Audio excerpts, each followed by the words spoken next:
بسم اللہ الرحمن الرحیم۔ حضرت سیدنا ابو ہریرہ رضی اللہ تعالیٰ عنہ سے روایت ہے کہ ایک دیہاتی آپ صلی اللہ علیہ وسلم کی خدمت میں حاضر ہوا اور عرض کیا، اے اللہ کے رسول، ایسے عمل کی طرف میری رہنمائی فرمائیں جب میں وہ کروں تو جنت میں داخل کر دیا جاؤں۔ آپ صلی اللہ علیہ وسلم نے ارشاد فرمایا، اللہ کی عبادت کر، اس کے ساتھ کسی کو شریک مت ٹھہرا، نماز قائم کر، فرض زکوٰۃ ادا کر اور رمضان کے روزے رکھ لے۔ اس نے کہا، اس ذات کی قسم جس کے ہاتھ میں میری جان ہے، میں اس پر کوئی اضافہ نہیں کروں گا۔ پس وہ دیہاتی پیٹھ پھیر کر چلا گیا تو نبی پاک صلی اللہ علیہ وسلم نے فرمایا، جسے کوئی جنتی دیکھنا پسند ہو تو وہ اس شخص کو دیکھ لے۔ اس سے مراد حضرت سعد بن احزم رضی اللہ تعالیٰ عنہ وہ خود کہتے ہیں کہ میں نبی پاک صلی اللہ علیہ وسلم کے پاس اس موقع پر حاضر ہوا تھا اور چند فرائض آپ صلی اللہ علیہ وسلم نے مجھے سکھائے تھے۔ میں نے محفوظ کرنے کے لیے عرض کیا تھا کہ یا رسول اللہ صلی اللہ علیہ وسلم، اس کے اوپر اب اضافہ نہیں کروں گا، کبھی شرک نہیں کروں گا، کبھی نماز نہیں چھوڑوں گا، کبھی روزوں کو نہیں چھوڑوں گا، اور نہ ہی مال کے آ جانے پر زکوٰۃ کو چھوڑوں گا۔ یہ چند چیزیں اختیار کر لوں گا۔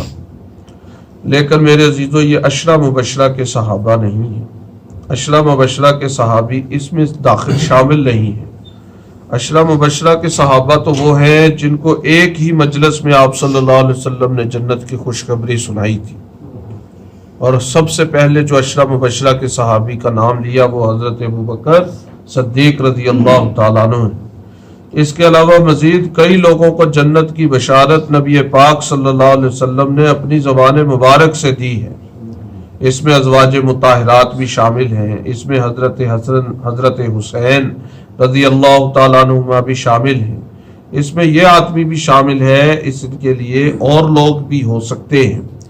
مراد یہ ہے کہ جب ان کاموں کو اختیار کر لے گا تو جنت میں جانا آسان ہو جائے گا۔ اللہ پاک عمل کی توفیق عطا فرمائے۔ بسم اللہ الرحمن الرحیم، الحمدللہ رب العالمین، اللہم صلی علی سیدنا و مولانا محمد وعلی آلہ و اصحابہ اجمعین۔ ربنا آتنا فی الدنیا حسنۃ وفی الآخرۃ حسنۃ وقنا عذاب النار۔ حسبنا اللہ ونعم الوکیل، نعم المولا ونعم النصیر۔